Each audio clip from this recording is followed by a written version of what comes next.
여러분 안녕하십니까? 스타카토 47회가 돌아왔습니다. 변상욱 기자입니다. 한국사회 여론연구소 김갑수 대표 오늘 옆에 변함없이 자리를 맡고 계십니다. 어서 오십시오. 안녕하세요. 예. 네. 뭐 몇 가지 좀 해명해야 될 게 있습니다. 해명? 예. 제가 뭐 잘못했어요? 동명이인이 너무 많아서 아직도 댓글에 야 누구신지 정말 방송 좋습니다. 어쩌면 제 아픈 데를 갖다 그렇게 보듬어 주십니까?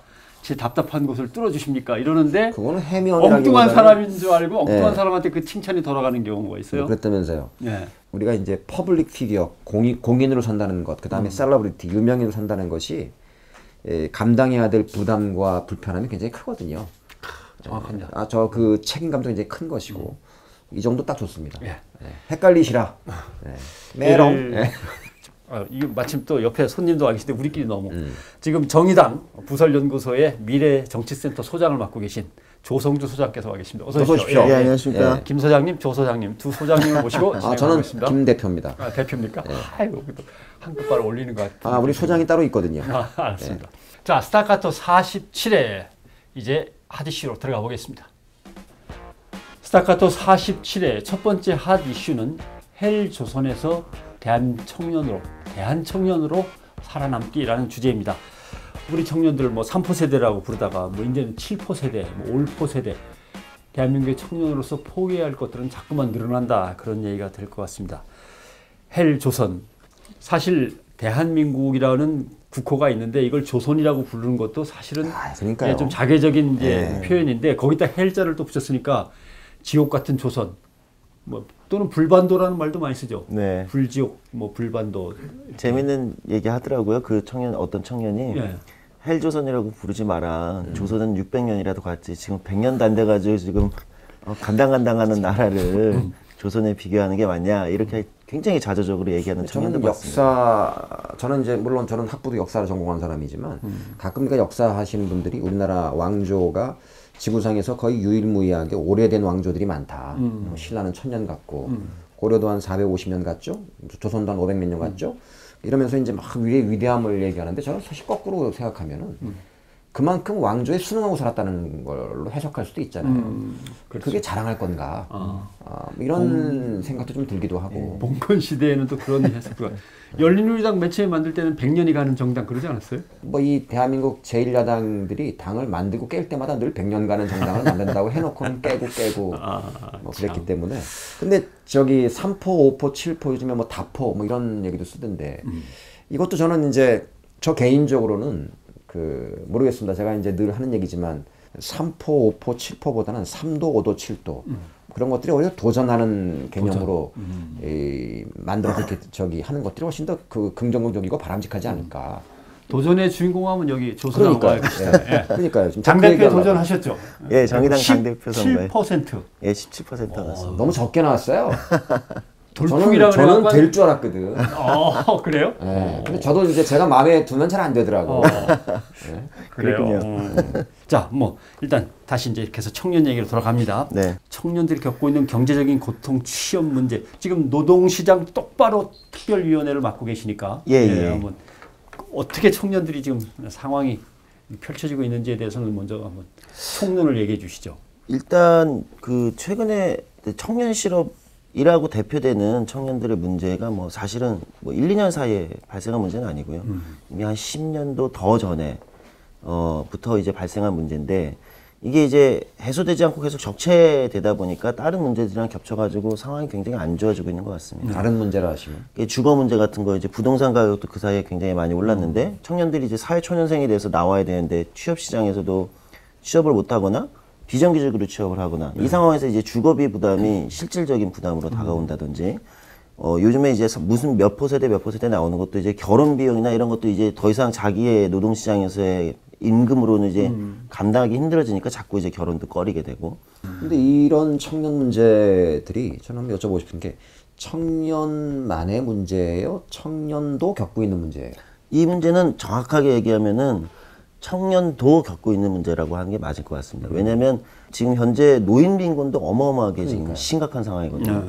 저는 이 문제를 볼 때 한국 사회가 가지고 있는 어떤 고질적인 사회경제적 문제들이 청년 세대와 노인 세대 또는 여성, 그다음에 이제 주변부라고 얘기하는 한 사회에 이런 쪽을 중심으로 이제 집중적으로 나타나고 있는 거 아니냐. 그래서 청년 문제는 청년 문제로만 볼 것이 아니라 오히려 우리 한국 사회가 제대로 된 사회로 가기 위해서 미래로 한 발 더 가기 위해서는 어떤 문제들을 고치지 않으면 계속해서 이 문제들을 겪겠구나. 이런 좀 관점으로 바라봐야 되는 것이 아닌가 이렇게 생각합니다. 저도 이제 그 질문을 드렸던 이유가 이제 저도 이제 그런 맥락에서 사실은 이제 보고 있는 건데요. 이를테면 청년들이 좀 그런 것은 조금 더 그렇겠다 싶은 것은 그 시기에는 그래도 아무리 힘들고 어려워도 마음속에 꿈과 희망 정도는 살아 있어야 되는데 이제 그것조차도 이제 품을 수 없는 시대가 됐다는 게 그 세대가 아니라 시대가 됐다는 게 그래서 심각한 거 아니냐 이 나라가.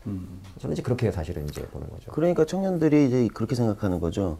자기들만 힘든 게 아니라 자기는 어쨌든 지금 이렇게 여튼 뭐 고용도 잘 안 되고 뭐 주거비 부담도 있고 미래가 불투명해서 힘든데 청년들이 볼 때 40대들은 장시간 노동에 아무리 뼈 빠지게 해도 부동산 대출 받은 거 갚느라 근근히 있는 것 같고 50대들은 52세에 그냥 평균 52세에 퇴직, 명예퇴직 당해가지고 치킨집 차리는 모습을 보고 60대, 70대 노인들이 폐지 줍고 다니는 모습을 보니까 나에게는 이 나라에서 내가 이렇게 살아가다 저 모습이 되겠구나 생각하는 순간 아까 얘기했던 헬조선 같은 얘기로 이제 자학하게 되고 이민계 같은 걸 한다고 그러는 거죠. 차라리 외국에서 뭔가 새로운 기회가 있지 않을까 이런 생각을 품게 하는 굉장히 이건 안 좋은 현상이라고 봐야 되는 거죠. 여당도 그러지 않습니까? 네. 그러니까 좀 나이 든 사람들이 양보하고 그러면 저희가 젊은이들한테 일자리를 만들어 주려고 그런다니까요. 이렇게 얘기하는데 이건 어떻게 보십니까? 그러니까 이제 그게 요즘에 한참 논란이 임금피크제 논란 같은 건데요. 그렇게 될 수 있으면 서로 간에 세대 간에 뭐 진짜로 50대에서 뭐 양보가 돼서 그게 청년한테 갈 수 있으면 뭐 100번 양보해서 한번 고려는 해볼 수 있을지도 모르겠습니다. 근데 현실에서 그렇지가 않아요. 이미 OECD나 국제기구에서도 90년대 초반에 사실은 그런 걸 한번 시도를 했었거든요. 이제 유럽이나 이제 이쪽은 청년 실업 문제나 이런 고용 문제를 이제 90년대에 많이 겪었으니까요. 그런데 그래서 OECD에서 당시에 고령자들을 좀 조기 퇴직시키거나 좀 임금을 좀 낮추는 방식으로 해서 청년 세대를 좀 고용 시장에 집어넣자 이런 이제 권고를 했어요. 근데 이게 다 실패로 끝난 겁니다. 그래서 2000년대 초중반에 되면 OECD도 스스로 우리가 잘못됐다. 오히려 고령자의 고용을 촉진시켜가지고 경제의 파이를 경제 활동을 하게 해서 키워서 그 안에서 청년들이 고용할 수 있게 하는 것이 훨씬 효과적이다. 이렇게 이제 권고를 바꿨거든요. 그러니까 이미 국제적으로도 사실은 이미 실패한 거고 지금 정부에서 얘기하는 임금 피크제 대상이 되는 사실은 인원이 많지가 않아요. 왜냐면 아까 대한민국에 정년까지 지금 가는 사람이 몇 명이나 되겠습니까? 그렇죠. 평균 퇴직 연령이 52세고 통계청 2015년 통계청 그 고령자 고용 관련된 부가조사를 보면 자기가 이제 정년에 도달해서 퇴직했다는 사람은 8%밖에 안 됩니다. 아니 그러면 옆에 계신 이런 분들 예, 아주 이제 아주 소수에 들어가시는 거죠. 임금 피크에 이미 이제 저희는 시행을 갖다 오래전에 했기 때문에 대단히 되신 거죠. 그러니까 그거를 가지고 마치 대한민국의 어떤 굉장히 심각한 지금 실질 청년 실업자가 100만이 넘어가고 있는데 여기에 어떤 문제를 해결하겠다 이거는 너무 오히려 저희가 앞에 이제 김갑수 대표님께서 지적해 주셨지만 이게 청년만의 문제가 아니라 각 세대 노인 청년 중장년 그리고 그 안에서도 이제 소득에 따라서 나눠지고 성별에 따라서 나눠지는 굉장히 복잡한 문제인데 정부는 예를 들면 정부라는 것은 정당이나 정치는 이걸 갈등을 통합해내는 역할을 해야 되는데 저는 왜 정부가 오히려 갈등을 부추기는 역할로 들어오면서 사실은 효과도 없는 걸 가지고 계속 갈등을 부추기냐. 그러니까 자꾸 내년 총선을 겨냥한 정치 전략 아니냐 이렇게 이제 비판을 받는 이유도 너무나 뻔한 데이터로서 너무나 성립이 안 되는 얘기를 누가 가지고 봐도 하니까. 이의제의 전략 아니냐. 그렇죠. 네. 예. 데이터로 성립이 안 되는 걸 가지고 자꾸 갈등을 부추기는 게 과연 정부가 할 역할인가. 근데 임금 피크제를 마치 임금 피크제가 가지고 있는 가장 큰 허상이 뭐라고 보세요? 그러니까 지금 정부 여당이 내세우고 있는. 네. 일단은 이거부터 말씀드려야 될 것 같아요. 임금 피크제라는 건 선도 아니고 악도 아닙니다. 그러니까 어떤 이런 문제를 정책이나 제도의 문제를 선과 악의 어떤 윤리의 문제로 가져가는 순간 이게 굉장히 문제가 오히려 복잡해진다고 생각해요. 나쁜 결과로 간다고 생각하는데 현재 임금 피크제는 뭐 어떤 기업에서는 노사가 자율적으로 합의해서 할 수도 있는 겁니다. 할 수도 있고 그게 서로에게 윈윈이 된다면 할 수도 있고 또는 그게 별로 효과가 없다. 우리 갈등만 부추긴다 조직에 이러면 안 할 수도 있는 겁니다. 그래서 보통 임금 피크제 같은 건 이제 노사 자율로 저는 맡겨놓으면 충분한 문제다 이렇게 생각합니다. 근데 지금 정부에서 내놓고 있는 임금 피크제의 허상은 일단 임금 피크제는 공공기관하고 이제 민간 대기업은 권고 수준으로 갈 거란 말이죠. 네. 그럼 사실 그 효과 대상이 일단 너무 적다. 또 하나는 공공부문 같은 경우는 임금 피크제를 강제하고 그 다음에 청년 고용은 기획재정부가 뭐 정원 TO를 조정해주고 해서 일정 정도 효과가 있을지 모릅니다. 그러나 여기는 한 2, 3년 다 합쳐도 제가 볼 때 1만 명 규모도 안 나올 거라고 봐요. 청년 신규 채용이. 이게 그럼 효과가 별로 크지 않은 거죠. 민간 대기업 같은 경우는 임금 피크제만 도입하고, 그러니까 임금만 삭감하고 청년 고용은 안 할 가능성이 저는 크다고 봅니다. 그게 저도 이제 그게 핵심이라고 보는 거예요. 이게 핵심입니다. 그러면 이제 고용 시장에서 어쨌든 공공 부분은 어쨌든 작고 민간 쪽이 어쨌든 크기 때문에 여기서 효과가 나야 되는데 임금 삭감 결과만 있고 청년 고용은 효과는 없고 정부가 지금 임금 피크제를 하면 뭐 540만 원씩 1년에 뭐 해가지고 지원을 한다는 프로그램을 제시했는데 2000년대 중반부터 이미 진행되었던 프로그램이었어요. 근데 효과가 별로 없었거든요. 근데 마치 지금 대기업들이 그 정부의 임금 피크제에 그 추진하는 것들에 아주 기쁜 듯이 우리나라 대기업들이 정부 정책이 이렇게 발빠르게 그리고 아주 그 전체적으로 호응한 적이 별로 없었잖아요. 네. 거기서 이제 한 번 더 꽂어. 남들 다 이렇게 국회에 대한 격려할 때 핸드폰 받고 계시던 김무성 대표는 이제 한 말씀 하시잖아요. 왜 그러냐면 그 대기업에 있는 귀족 노동자, 요 인간들 1%인지 10%가 맡고 있다. 참 무성의한 또 얘기예요. 이렇게 얘기를 하는 거죠. 근데 이제 그 대기업들이 임금 피크제를 도입한다고 할 때 법적으로 늘어난 정년 요거만큼 임금이 이제 기업이 부담하는 것들이 워낙에 많으니까 이것들을 조금 양보함으로 해서 신규 고용은 늘려보자라는 그 아주 허울 좋은 얘기를 하고 있지만 그렇게 해서 비용을 기업이 줄인 비용을 가지고 신규 채용을 강제하는 조항이 있거나 뭐 이런 것도 아니고. 그렇죠. 민간은 지금 강제할 수 있는 건 없습니다. 근데 그러면서 그냥 뭐 맡겨놓는다는 건데 그런데 지금 이 기업들이 발표하는 대책들을 보면은 그리고 또 이제 뭐 사면의 대가로 내놓은 이런 것들도 포함해서 막 내놓은 거 보면 뭐 몇만 명 이렇게 얘기하는데 알고 보면 그게 고용이 아니라 전부 인턴십 프로그램들이라고 그렇죠. 사기를 치고 있는 것 아닙니까? 그런 점에서 봤을 때 사실은 임금 피크제라는 것들이 그 일부 청년들이 오해하고 있는 분들이 제법 있는 것 같은데 아니 진짜 좀 이렇게 해먹을 대로 해먹었으면 좀 물러나줘야 되는 거 아니야? 우리가 고용시장이 너무 어려우니까 그 뭐랄까 핵심을 잘 파악하지 못한 상태에서 왜 안 한다고 하는 거야? 그러니까 이렇게 이제 이해하는 분들이 제법 있는 것 같더라고요. 일부는 레토릭 가지고 계속 속이는 거죠. 20만 명 일자리를 창출하겠습니다. 젊은이들을 위해라고 얘기하지 않고 20만 명에게 고용의 기회가 열리도록 해준다. 그러니까 이제 잠깐 인턴십하고 나오고 알바하고 나올 수 있도록까지 해서 20만 뭐 어쩌고 이렇게 얘기를 하는 건데. 그러니까 그런 것 같아요. 그 우리가 일부 이제 그 남성연대니 또는 뭐 일베류 이런 선수들이 보통 보면은 이제 여성 혐오를 이제 기본적인 베이스로 깔고 있잖아요. 근데 그 출발점이라는 것들이 사실 뭘까 생각해 보면은 사는 게 워낙에 팍팍하다 보니까 파이는 그대로 있고 파이가 키워지지 않은 상태에서 파이는 그대로 있는데 과거에는 그렇지 않았던 여성들이 고용시장에 대거 진출을 하고 이러면서 몫이 줄어드니까 거기에서 오는 박탈감 때문에 그거를 약자에 대한 혐오로 막 표출하고 있는 거잖아요, 사실은.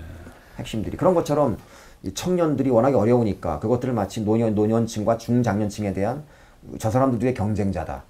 이렇게 인식해버리게끔 유도하는 이런 아주 그 나쁜 정책들 아니냐. 다만 그런 건 또 조금 고민해 볼 지점은 어떤 게 또 있냐면요. 어떤 이제 한 언론사의 이제 여론조사 결과를 봤는데 청년들한테 물은 거죠. 20, 30대한테 물어서 임금 피크제로 청년 일자리가 창출될 거라고 보냐. 그러니까 75%가 그렇지 않다. 답변합니다. 그런데 임금 피크제를 도입해야 된다고 생각하는가? 70%가 도입해야 된다고 생각하는 거예요. 그러니까 이거는 정확하게는 정책의 합리성 여부를 떠나서 말씀하신 대로 약간 심리적 저항감이 강하게 있는 겁니다. 근데 이제 임금 피크제를 또 아이러니하게도 이제 긍정적인 입장에서 이제 도입해야 된다고 주장하는 분들 중에 이제 그런 분들이 좀 있는 것 같아요. 그러니까 그 우리나라의 그동안의 노동운동이라는 것들이 사실은 일종의 우리가 노조 조직률이 지금 10% 조금 넘는 11점 몇 %인데 이게 사실은 어떻게 보면 이제 뭐 복수노조 도입한 이후에 조금 늘어난 수준인 것이 실제로는 10%밖에 안 된단 말이죠. 그리고 또 그것들이 대부분 대기업들 중심으로 한 노동운동이었고 그 대기업들 중심으로 한 노동운동에서 우리가 80년대 저만 하더라도 사실은 그 대기업에 노조 합법화 투쟁에 같이 막 대학생 때 막 가다가 잡혀가지고는 영장 청구되고 막 이랬던 그게 뭐냐면은 노조 합법화를 하는 것이 우리의 미래였던 것이고 그렇게 연대해서 이렇게 했는데 그 사람들은 나중에 그 어떤 사회적인 연대의 관심보다는 조합원들의 이해와 요구에 그냥 충실하는 것들이 최고의 그 지고지선한 그 과제인 것으로 이렇게 살아왔고, 그러면서 사실은 노동운동이라는 것들이 그 민주노총의 민주도 있지만은 이 대중들과 끊임없이 괴리되어 온 박탈감을 느끼면서 오히려 쟤네들이 우리 편인 줄 알았는데 우리도 아니더라. 얼마 전에 왜 이제 그런 것들로 이제 이 보면 보수언론이 이제 악용하는 사례들이 그 기아차의 노조 임금들 보면서 정규직은 뭐 8, 9천만 원인데 몇 단계 내려와 가지고는 이 재하청, 2차 하청의 비정규직은 2천만 원 정도 받더라. 이러면서 마치 그것들이 노조의 잘못인 것이냐. 그렇죠. 그래서 임금 피켓을 해야 되는 거 아니냐. 이렇게 주장하는 사람들이 있어요. 그렇죠. 어떻게 생각하세요? 그런 거? 그러니까 사실은 거기서는 저는 일정 정도 기존의 노동운동이랑 계속 밖으로 자기의 연대를 확장해 나가고, 진보가 특히 내부의 문제보다는 밖으로 계속 더 연대할 곳은 없는가 확장해 나가는 자세가 저는 기본적으로 중요하다고 보는데, 거기서 부족한 점이 일정 정도 있었을 수는 있습니다. 그러나 그럼에도 불구하고 현재 한국에서 예를 들면 1차 밴더, 2차 밴더라고 하는 이제 사내하청이나 또는 외주 영역으로 나가 있는 노동자들, 비정규직 노동자들과 그 안에서 어쨌든 열심히 임금 인상 투쟁을 해서 올렸던 이 임금을 그냥 단순 비교하는 거는 저는 좀 논리적으로는 적절치 않다. 왜냐하면 그러면은 이거는 재벌 대기업들이 사실은 노조 임금 때문에 그런 것이 아니라 자기들의 어떤 이윤 추구 때문에 계속해서 비정규직 외주화라든지 용역이라든지 하청, 불공정한 원하청 관계라든지 이런 걸 만들어 온 거는 재벌 대기업들에도 책임이 있는 거거든요. 그리고 지금 뭐 불법 파견이나 이런 게 몇천 명씩 적발이 돼도 법을 지키지 않고 있는 거잖아요. 그러니까 이제 법을 엄정하게 하지 않고 어떤 경제민주화 구조에서 공정한 시장을 조성하지 않은 것에 있어서는 정부의 규제 감독의 문제와 대기업들의 책임도 있다고 보거든요. 다만 노동운동이나 진보가 자기 더 약한 쪽, 이런 문제들을 좀 적극적으로 제기해서 임금 인상보다는 예를 들면 이런 1차 하청이나 사내하청을 정규직화한다든지 이런 문제들을 조금 더 힘을 썼어야 되는데, 힘을 쓴다고 했지만 사실은 부족한 게 좀 있었던 거 아닌가, 이런 부분은 좀 평가를 해줘야 될 것 같습니다.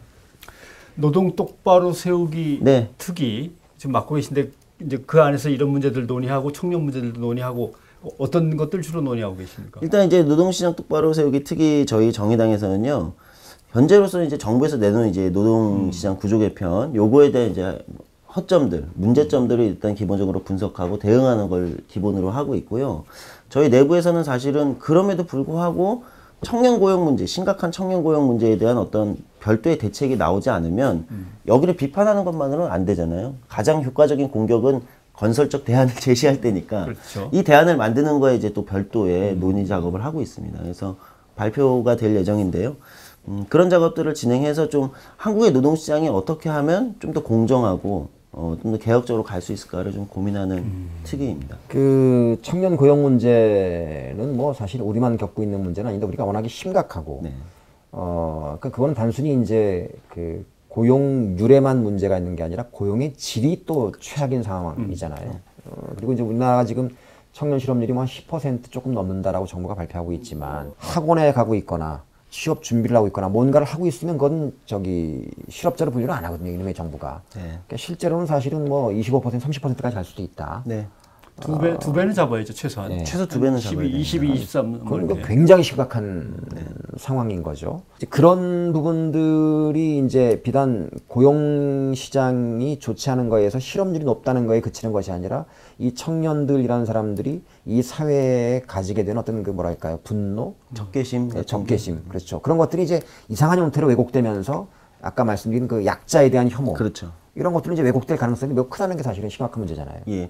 그러니까 보통 우리가 뭐 아까 말씀하신 일배나 약자에 대한 그 이해할 수 없을 정도의 그 혐오가 젊은 세대들에서 종종 이상하게 삐뚤어져 나오는 것을 단순히 그 젊은 세대에 대한 뭐 역사 교육이 부족해서라든지 아니면 일부 뭐 일탈, 뭐 게임 때문에 그런다든지 이렇게 볼 게 아니라 사실은 사회경제적인 문제가 비틀어져 있을 때 거기서 나오는 거잖아요. 그러니까 이제 그렇게 표현할까요? 그러니까 괴물은 어디서 탄생하는가? 괴물은 늘 차별과 불평등이 있는 곳에서 나오게 되거든요. 나치도 사실은 그런 순간에 나왔던 거 아닙니까? 그 고용 문제뿐만 아니라 이제 주거 문제. 사실은 주거 문제의 핵심은 또 그것도 따져보면 이제 굉장히 복잡한 문제인데, 그 우리가 지금 이제 그 대학이 대부분 수도권에 집중돼 있다 보니까 지방에서 서울에 와서 유학하는 학생들이 어마어마하게 많은 거죠. 그러다 보니까 이제 대부분 이제 자취를 기숙사는 뭐 턱없이 부족하고 그러니까 주거를 이제 보통 원룸 요즘은 원룸에 주로 많이 이제 하는데 이게 감당할 수 없을 만큼 비싼 거죠. 이제 그런 문제들 이것들은 어떻게 해결 방안이 좀 없는 건가요? 내가 이게 청년들한테 물어보면 되는 거야 이거? 아, 참 부끄러운 얘기네 이거. 이건 시대 변화를 사실 우리가 좀 수용을 해야 되는 게 있습니다. 아까 이제 변상욱 기자님 말씀해 주셨는데, 그러니까 변화를 어떻게 수용할 것인가 이거는 이제 기자만이 아니라 사회에도 사실은 필요한 거죠. 이미 한국의 가구 구성은 1인 가구가 이미 거의 절반에 육박하고 있습니다. 그러니까 과거처럼 이제 4인 가족 중심으로 설계된 집, 그리고 4인 가족이 살아야 되는 그 규모의 집과 자가 소유, 어쨌든 집을 소유해야 된다는 이 전통적인 뭐 이걸 이제 동아시아적인 특성이라도 그렇게 볼 수 있겠지만 이것이 사실은 이제 작동하기가 조금 어려워진 것이 아닌가. 이 아이도 잘 그게 많이 낳지 않고 낳아도 한 명. 그리고 1, 2인 가구로 오랫동안 이미 주거를 30대 후반까지는 1, 2인 가구로 지내는 이런 것들 조건이 하나가 있다. 그런데 집을 계속 정부가 최근에 이제 최경환 경제부총리나 이런 쪽에서 취했던 정책은 대출을 받아서라도 집을 사라.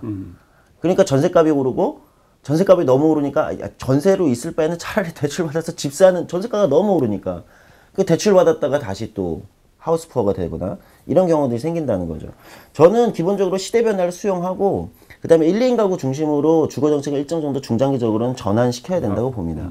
근데 이제 당면에서 문제는 이거는 이제 오래 걸리는 문제고 당면에서 청년 세대가 사회 초년생으로 딱 진입했을 때 겪는 주거 문제라는 건 이제 원룸이나 고시원 숫자가 지금 한 4, 5년 전 통계로 비교하면 2배 이상 늘었어요. 이건 그만큼 수요가 있다는 거죠. 고시원은 그러니까 공부의 수요가 생기는 게 아니라 그렇죠. 집을 도저히 월세건 그러니까요. 전세건 구하기가 어려우니까 생기는 거랍니다. 근데 그 고시원이라는 게 사실은 뭐 이런 말을 참 뭐하지만 그 사람 사는 아니잖아요. 그렇죠. 네? 참 그런 곳에서 20대를 보낸다는 게 그러면서 이제 사실은 또 20대들한테 어른들이 한다는 짓거리가 아프니까 청춘이다.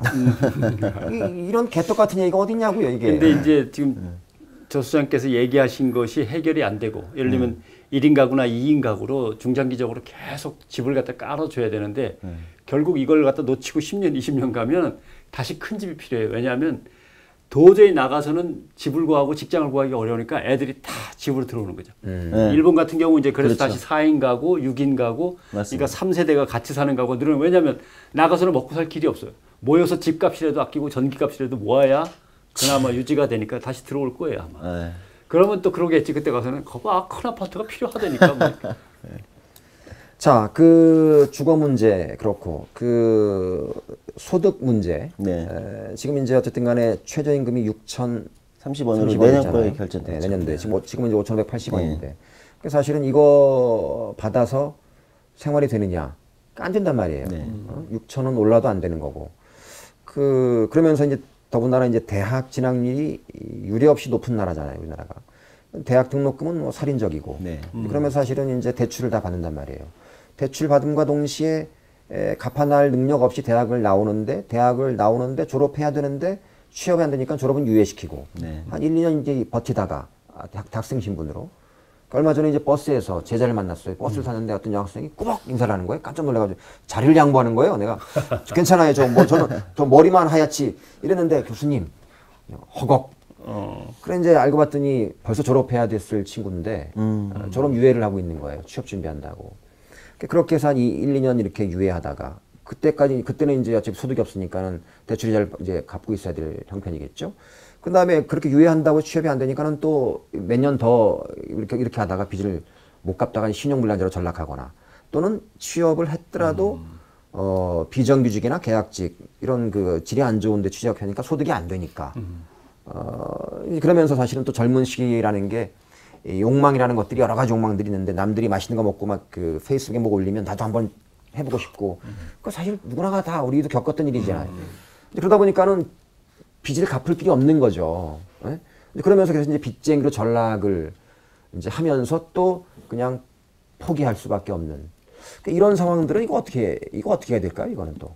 근데 이제 한 군데서 풀어야 된다고 생각해요. 그러니까 이거를 한꺼번에 풀 게 아니라 실타래를 하나에서는 일단 풀어야 되는데 저는 그거를 일단은 최초 고용에서 좀 풀어야 될 것 같습니다. 노동시장에서 일단 하나를 풀어줘야 된다.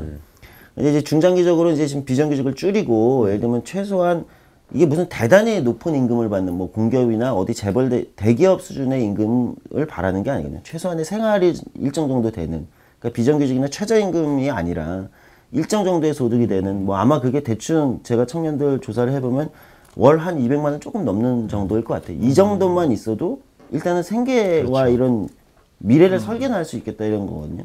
이 정도의 일자리, 괜찮은 일자리라고 표현할게요. 이런 것들을 최대한 많이 만들어내는 작업을 해야 되거든요. 그렇게 집어넣어 놓고 어차피 사회안전망, 아까 말씀드린 사회안전망을 좀 강화를 시켜놔야 혹여 여기서 이탈하더라도 버텨야 되거든요. 버티지 않고 무너지면 이제 그때 이제 엉뚱한 대출 받고 신용불량자로 전락하고 이렇게 되는 거거든요. 그러니까 버틸 수 있는 그물, 안전망을 하나 깔아줘야 된다. 이게 너무 지금 성기게 돼 있어서 이걸 좀 촘촘하게 깔아줘야 되고, 노동시장에서는 그 중간급 일자리라고 표현하는 괜찮은 일자리를 최대한 많이 만들어야 된다. 그러니까 지금 이거는 비정규직 일자리를 조금만 정규직으로 조금만 전환만 해서 조금만 보태면 사실은 그 정도 일자리를 만들어낼 수 있거든요. 요걸 일단 해줘야 될 것 같습니다. 그리고 일단 주거비 부담이 생각보다 제가 볼 때는 좀 압박이 큰 것 같아요. 사회 초년생 같은 경우는. 보통 한 요즘에 보증금 한 1,000만 원에 한 5, 60만 원? 그렇죠. 4, 50만 원? 예, 뭐 50만 원쯤 하니까 있을 것 같은데, 그러면 이제 뭐 한 140만 원, 30만 원 받아서 50만 원 정도를 넣고, 방세 내고 예. 한 10만 원 정도를 이제 5만 원에서 한 10만 원은 통신비로 쓰고 예. 그다음에 이제 식비 이런 것들 쓰고 나면은 뭐 사실은 사람다운 삶은 아니죠. 그러니까 자산 축적이 안 되죠. 그렇죠. 그러니까 이제 굉장히 아슬아슬한 삶을 살게 되는 거잖아요. 네. 그래서 이제 주거비 부담을 낮춰줄 수 있는 방법을 해야 되는데, 한국에서 이제 공공임대주택이나 등등에 있어서 사실은 청년층이 들어갈 수 있는 게 없어요. 이게 저소득층 쿼터나 이런 거는 나름 이제 우리가 좀 하지만, 그렇죠. 예. 청년은 사회적 약자로, 소수자로 보지는 않기 때문에 그런 제도가 되어 있지는 않죠. 예를 들면 전세자금 대출도 35세 미만은 안 되는 거예요. 예, 예를 들면 신혼부부를 중심으로 설계가 돼 이제 있으니까. 아기를 막 낳고 키우는 신혼부부서부터가 이제 그렇죠. 대상이 돼요. 사실 그 사람들도 그 수요에 부응하지 못하고 있는 현실인데. 그렇죠. 네. 그렇기 때문에 이런 프로그램들을 사실은 정부 정책이 좀 만들어줘야 됩니다. 그 규모가 크지 않더라도. 그러니까 제가 이제 영국 유학할 때 보면은 그 친구들도 이제 학자금 대출, 거기는 뭐 20살 때부터는 독립을 하니까 대부분 나와 살면서 이제 주거비도 이제 자기들이 부담을 하고, 그럼 이제 그러면 생활비와 학자금들을 대출받는단 말이에요. 그 대출받을 때 금리가 0%였어요. 지금은 얼마인지 모르겠는데 0%인데, 그런 다음에 졸업을 한 다음에 소득이 그 없잖아요. 그럼 유예를 해줘요. 그러니까 어차피 0%니까는 이제 이자를 낼 필요는 없는 거죠. 유예를 해주되 15년 동안 졸업한 다음에 15년 동안 못 갚으면 탕감을 해주는 거예요. 근데 그 15년 동안 물론 이제 이 사람은 내가 이걸 갚기 위해서, 그러니까는 이걸 갚기 위해서 내가 노동시장에 진입하기 위해서, 취직하기 위해서 끊임없이 노력을 하고 있다, 해왔다라는 것들을 증빙해야 되는 이제 절차는 필요한데, 이제 그런 정도는 국가가 이제 책임져 줘야 청년들이 아까 이제 말씀하신 이제 사회 안전망이라는 이제 그런 건데, 우리는 노동 유연성이라는 것들을 IMF라든지 이런 국제기구가 이른바 이제 글로벌 스탠다드라는 걸 이제 갖다 들이면서 이제 받아들여라 했는데, 선진국들이 가지고 있는 노동 유연성이 사실은 유연성이라는 아주 좋은 말로 포장됐지만 이거는 해고의 자유잖아요. 근데 그런 것들을 받아들이되, 그렇게 했을 때 해고를 당해도 충분히 재기할 수 있을 만큼 버틸 수 있는 사회 안전망이 전제라가 돼야 되는데, 그거 없는 상태에서 우리는 노동 유연성만 그냥 받아들이면서 가져가는 정글로 내쫓는 거죠. 그러니까요. 그 제일 부러웠던 게 그 북유럽의 한 대학 부설 유치원이 있었는데 그 얘기를 했었는지는 모르겠습니다만, 정말 시설이 좋아서 모두가 탐내고 서로 들어가려고 경쟁이 치열한. 근데 영순위가 미혼모가 된 여대생이 1순위예요. 예. 젊은이들이 뭔가 자유롭게 연애도 하고 하다 보면 갑자기 이런 지경에 빠지고, 그러면 생활이 벌써 곤란해지니까 바로 미혼모가 된 여대생, 그리고 아기를 돌봐야 되는 남대생, 이런 친구들의 아기들이 0세든 1세든 아니면 3세든 4세든 간에 그 유치원에 2010년도에 영국 총선의 가장 주요 이슈 중에 하나가, 그때 고든 브라운 총리가 이제 주요 공약으로 내걸던 것 하나가 뭐였냐면은, 그 영국에 아마 17세인가 그럴 건데 17세 미혼모까지는 국가가 케어를 해주게 돼 있어요. 근데 그 연령을 낮춰야 된다. 실태를 보면 지금 이거 실태가 지금 16세도 많다. 이런 것들이 주요 총선의 이슈였던 거예요. 핀란드 친구들 보면 핀란드 친구들 보면 실업을 걱정 안 하죠. 그렇죠. 네. 실업이 되는 순간 바로 생활비가 나오죠. 네. 그 다음에 다음 재교육 프로그램이 기다리고 있다가 자 골라 잡아봐. 다음 직업은 뭘로 할래? 하고서 고르면 바로 재교육 프로그램 들어가고 그렇죠. 하니까 이런 거는 뭐 그러니까 좀 멀다고 치고. 뭐 저기 그런 모든 걸 다 떠나서 저는 핵심은 20대 그리고 또 지금처럼 이제 평균 수명이 늘어나가지고 저는 사실은 40대까지 청년이라고 봐요. 지금 평균 수명이 80대 넘었잖아요. 이제 우리가 뭐 과거에 뭐 저기 60대까지 평균 수명이 60대 정도 돼 있을 때 40이 중년이지. 뭐 지금 20년 이상 더 뒤로 늘어나는 상황에서 사실은 40대까지는 청년이라고 보는데 이렇게 슬쩍서도 이제 청년에 꼭 보이려고. 근데 이 청년들 마음 속에 미래가 없다는 거, 꿈과 희망이 없다는 거, 저는 그게 사실은 우리 사회가 가지고 있는 가장 큰 비극이 근데 아닌가. 그 비극이 어디서 나오는가에 대해서 사실은 원천적으로 한번 짚고 넘어간다면 이 정부가 내놨던 수많은 논의가 사실은 다 거짓말이라고 하는 걸 어디서 느끼냐면 대한민국에는 청년 담당 정책부서가 없어요. 없습니다. 예. 여성가족부 안에 청소년 정책과가 있고 거기서 청소년 5개년 계획을 세우고 이런 식으로 하고 실제로 청년에 대한 정책은 데모하지 말라고 공안 파트, 경찰, 검찰, 법무부가 일단 한쪽을 맡고 군대에 데려가고 하는 거는 국방부가 맡고, 예. 그 다음에 일자리 때문에 난리가 나니까 결국 노동부가 한쪽을 맡고 이런 거지 청년에 대한 정책은 본래 없었어요. 그 보통 우리가 이제 사회적인 약자라고 할 때 우리 여가부가 존재한다는 것 자체가 일단 여성이라는 부분들이 한국 사회에서 여전히 약자다라는 그렇죠. 것들을 반증하는 것처럼 그런 것들이 대부분 이제 그 뭐랄까요 그러니까 쉐어링 해주는 걸로. 그러니까 그 혜택을 주는 일종의 그런 형태로 보통 정치가 이제 해결해 왔단 말이죠. 해결하려고 이제 노력을 해왔단 말이죠. 해결한 건 별로 없지만. 그럼 청년도 사실은 그 몫으로 할당을 받아야 된다고 생각하세요? 근데 그거는 정책마다 조금 세밀하게 봐야 될 것 같습니다. 예.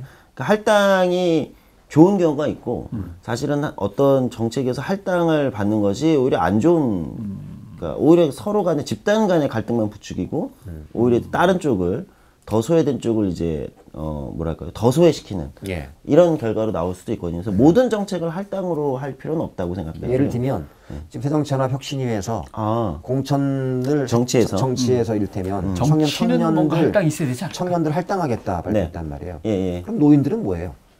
말씀드리면 그 부분 뭐 정치 쪽으로 보면은 뭐 저는 이렇게 생각을 합니다. 정의당 같은 경우는 당직 쪽에서 할당은 있어요. 대의원이나 전국위원 등등에서 10%를 의무 할당하게 되어 있고요. 부대표 3인 중에 청년을 의무적으로 한 명의 청년 부대표를 하게 되어 있습니다. 그러니까 저는 그거는 정당이라는 조직이 계속해서 자기의 미래 자원을 육성시킬 것인가의 전략에서는 당직에서 할당은 유효한 측면이 굉장히 있다고 보거든요.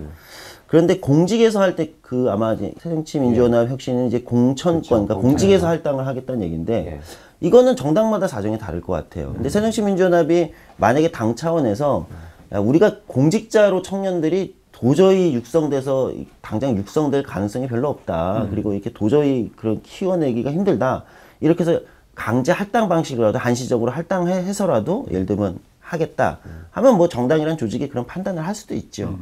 근데 이제 본질적으로 봤을 때 공직에서 할당이라는 것이 바람직한 방향인 거냐 에 있어서 좀 차이가 있습니다. 그러니까 사회적 소수자들에 대한 할당은 더 확대될 필요가 있는데 청년을 그렇게 할당하는 것보다는 청년은 정당이란 조직 입장에서 보면 미래 리더십을 키운다는 당의 미래를 키운다는 것에 보면 할당 방식보다는 당직에서 할당해서 육성하고 키워서 훈련시켜가지고 공직으로 계속해서 배출시키는 도전하게끔 예. 기회를 주는 게. 네, 이 시스템을 만드는 게 더 정당 조직으로 맞지 않나 이런 생각이 듭니다. 노땅 정치인들한테 가끔 그런 얘기를 한 적은 있어요.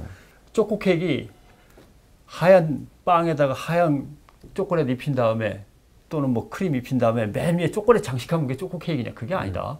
빵부터 초콜릿으로 돼 있어야지. 그러니까 실제로 당의 청년 네. 조직을 보면 이게 청년 조직이 아니에요. 필요할 때 가끔 데려다 쓰는 알바 조직 비슷한. 그러니까 실제로 청년들을 엘리트 청년들을 뽑아서 지원하고 그 사람들끼리 조직을 만들고 거기서 나온 정책 아이디어라든가 어떤 의혹 같은 것들을 받아서 위에서 변화가 되고 뭐 이런 구체적인 청년 조직이 꾸준히 성장해 왔다면 사실 할당량을 얘기하지 않아도 그 위세에 따라서 자연히 넘어오는 건데 정의당은 좀 예외인 것 같긴 합니다만. 그래서 이제 그런 거를 제가 이제 소장으로 치면 미래정치센터에서 이제 조금 더 전략적으로 미래 리더십 스쿨이라는 걸 만들어가지고 이제 그걸 훈련까지 시키고 배치까지 시키는 것까지 고민하거든요. 단순히 교육만 하는 게 아니라 훈련하고 배치돼서 일을 해봐야 사실은 크는 거잖아요. 네. 그걸 고민하고 있고 사실은 선진국의 뭐 진보와 보수를 떠나서 대부분의 정당들은 그러니까 뭐 영국의 캐머런 총리나 또는 뭐 슈레더 전 총리 수상이나 뭐 이런 사람들 다 정당에서 청소년 때부터 전략적으로 육성해서 성장해가지고 총리까지 가는 거잖아요. 그러니까 정치인이 되는 코스웍이 있죠. 그렇죠. 당연히 해야 될 이제 그게 없는 거죠. 그게 없으니까 자꾸 이제 공직에서의 할당 방식밖에 이제 아이디어가 안 나오는 건데 본질적인 건 코스웍을 만드는 게 좋다고. 그러니까 예를 들면 새누리당만 하더라도 이제 그 안정된 공천 시스템 방식이 물론 이제 그걸 지금 김무성 대표가 오픈 프라이머리를 바꾸겠다는 건데 이미 그거를 한 10여 년 동안 하다 보니까 허리라인들이 그 청년들이 아 내가 지역에서 이런 전망을 가지고 준비하면 되겠구나 라고 하는 전망에 대한 안정적인 어떤 이제 코스가 보이는 거죠. 그렇게 해서 사실 진출하는 사람들이 제법 있단 말이에요. 그렇죠. 근데 오히려 야당이 훨씬 더 그거에 진일보하는 당이어야 되는데 이놈의 당들이 2년 주기에 한 번씩 당을 깨부수지 그러면서 이제 자원들이 성장할 수 있는 기회는 기본적으로 만들어질 수도 없는 데다가 주지도 않았던 거고 그것들을 아까 말씀드린 것처럼 할당 방식으로 이제 배출한다는 건 불가피한 측면이 있으나 오히려 끊임없는 그냥 사회적 약자로 그냥 몫으로 그냥 전락시켜버릴 가능성이 매우 크다.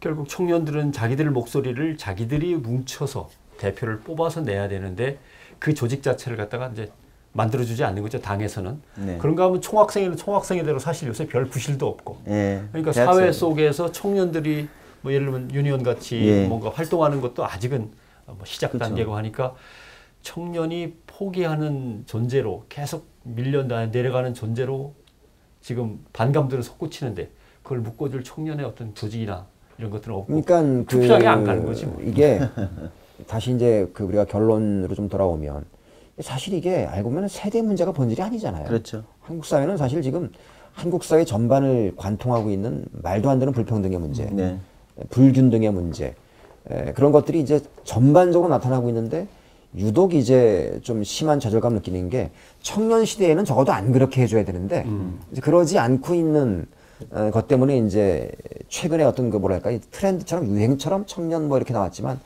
사실은 그런 점에서는 이게 세대 문제에 우리가 빠지게 되는 순간 이 지배층이 가지고 있는 그 EJ 전략이 그대로 말려드는 패하게 되지 않을까. 알겠습니다. 그런 점에서 우리 조 소장의 정치적인 목표는 뭐예요? 자, 이제 앞으로 뭐가 저는 정치인이 크게 볼 때 크게 두 가지 나눈다면 뭔가 특별한 존재가 되려고 하는 사람이 있고 뭔가 특별한 일을 하려고 하는 사람이 있는데 조 소장은 두 부분에서 보자면은 후자라고 봅니다. 근데 이제 후자에 뭔가 특별한 걸 하려면 부득이하게 뭔가 특별한 게 돼야 되는. 그렇죠. 그건 이제 그 과정에서 제가 겪는 과정이라고 생각하고요. 특별한 사람인지 평범한 사람일지 모르겠지만 제가 하고 싶은 특별한 일은 사실은 앞에 이제 대표님 말씀하셨듯이 우리 사회의 불평등이 저는 어떤 중심부와 주변부로 나눠져 있는 것 같아요. 제가 이제 그런 표현 썼는데 광장 밖으로 조용히 다 추방되고 있다. 민주화를 이뤘지만 민주주의라는 건 광장 안에 못 들어오고 있는 사람들이 더 많아졌고 광장이 점점 좁아지고 있는 것 같아요. 아까 이제 그냥 정글로 내쫓기는 것처럼 사실은 저는 그 광장 밖에 아까 노인 빈곤 또는 좌절한 청년 세대 등등등이 이제 광장 밖에서 배회하고 있는데 저는 이 사람들을 위한 정치를 하고 싶은 겁니다. 그런 정치라는 것은 저는 결국 본질은 누구를 대변할 것인가 한 사회의 어떤 균열과 갈등을 대변할 것인가에서 시작해야 된다고 생각해요. 정당도 그 기반에 서 있어야 되는데 제가 하고 싶은 정치는 그 광장 밖에 있는 사람들의 목소리를 누군가 정치가 대변하고 그것이 정치적으로 대변될 때 이 사람들이 희망을 가질 수 있는 거거든요. 그리고 그 정치적으로 대변되고 조금이라도 변화할 수 있을 때 이 사람들이 정치에 희망을 갖고 아 정치가 내 삶을 변화시킬 수 있는 거구나. 들어가자. 이렇게 할 수 있는 거거든요. 참여하자. 이렇게 할 수 있다고 봐요. 저는 이제 얘기를 나눌수록 제 생각은 워낙에 비슷한 게 많아서 반갑습니다. 우리 당 하나 만듭시다. 네, 반갑습니다. 사실은 근데 그동안 우리가 이제 한국의 진보 정당이라는 정당들이 그동안 진보 정치권에 있는 사람들이 보수와 진보라는 이데올로기의 성향을 가지고 나눠서 우리는 이 사람들 대변하겠다. 근데 사실은 그 진보 진영에 있는 사람들이 한국 사회에서 가지고 있는 이 지위라는 게 아까 우리가 얘기한 민주노총의 어떤 대기업 노조원들 이런 사람들과 또 이른바 흔히 강남좌파로 대변되는 뭔가 좀 먹물을 가지고 있으면 먹고 살 거를 나는 대로 해결된 상태에서 나는 그래도 양심적으로 살고 싶다 라고 하면서 온라인에서 끊임없이 목소리를 내는 사람들, 이런 사람들의 어떤 대변자 역할로 그동안 사실은 해왔던 게 아니냐. 근데 말씀하셨던 그 주변에 있는 사람들은 목소리는 거기에 실리지 않았단 말이에요. 네. 저는 그런 것들이 사실은 새정치연합도 마찬가지고 이 민초들한테 흔히 왜 보수는 가난한 사람들은 보수를 지지할까? 외국에서 유명한 책들 이거 아니다. 그 사람들의 목소리를 대변하지 않았기 때문에 수십 년 동안 그 사람들이 외면한 거 아니냐. 거기에서 문제를 찾아야 되는데 이거를 어디에서 지금 해법을 찾고 있냐면 홍보로 돌파하려고 하는 거예요. 마치 제가 특정 회사를 얘기하진 않겠지만 제가 그 요즘에 홍보로 뭔가를 돌파하려고 하는 그 제1야당의 모습 보면서 H자동차 그럼 하나밖에 없나? 그 현대차가 최근에 홍보로 모든 걸 돌파하려고 하는 거예요. 그러니까는 뭐 온라인에 수많은 사람들의 어떤 이 홍보 전략 팀을 만들어 가지고는 끊임없이 이거는 우리를 사람들이 오해하고 있는 거다. 저는 그게 오해인 거냐? 아니다. 그건 수십 년 동안 어떻게 해도 팔렸던, 사줬던, 마찬가지로 야당도 그렇잖아요. 어떻게 해서도 결국은 찍을 수밖에 없었던 이런 상황들을 믿고 그냥 버텨오다가 우리가 누구의 대변자인지도 실종된 상태에서 우리는 진짜 누구의 대표지?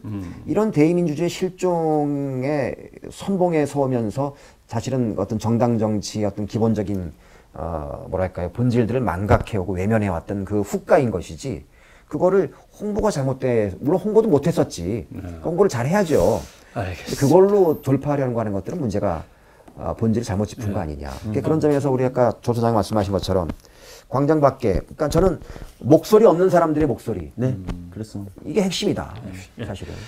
우리 사회 청년들이 처한 현실 어렵지만 청년들도 버텨줘야 되는 문제도 오늘 얘기해봤고. 우리 조 소장께서 본인도 청년이지만 네. 우리 청년들한테 꼭 해주고 싶은 얘기가 있다. 마지막으로 한마디만.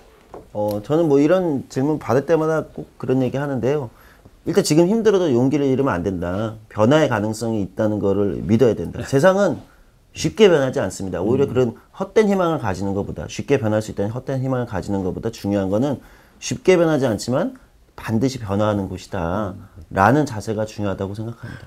맞아. 명심하겠습니다. 청년의 입장에서. 우리는 대통령만 하나 쫓아내면 끝나는 줄 알았어. 그때는.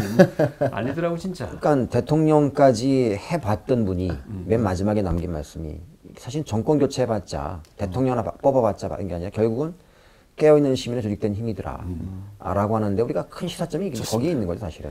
네, 아무튼 그래도 멈추지 말고 앞으로 나가자라고 하는 결의를 오늘 다지면서 자 조성주 소장님 오늘 고맙습니다. 이렇게 또 귀한 시간 내주셔서 즐거웠습니다. 좋은 말씀 잘 들었습니다. 예. 헬조선 이거 말 없앱시다 이거. 헬조선이란 말 뭐 자꾸 청년들은 이제 반감과 자질감 속에서 쓰니까 할 말은 없는데 이걸 또 뭐 없앤다고 해서 이게 우리가 해본 한국이 되는 것도 아니고 언어라는 게 결국 의식을 갖다 가둬놓는 집 같은 경우이기 때문에 쓰면 또 쓸수록 자꾸 가둬지게 되니까 청년들도 좀 이런 부분에 자제해 주셨으면 하는 말씀을 드립니다. 자 오늘 47회는 여기서 1부 마치겠습니다.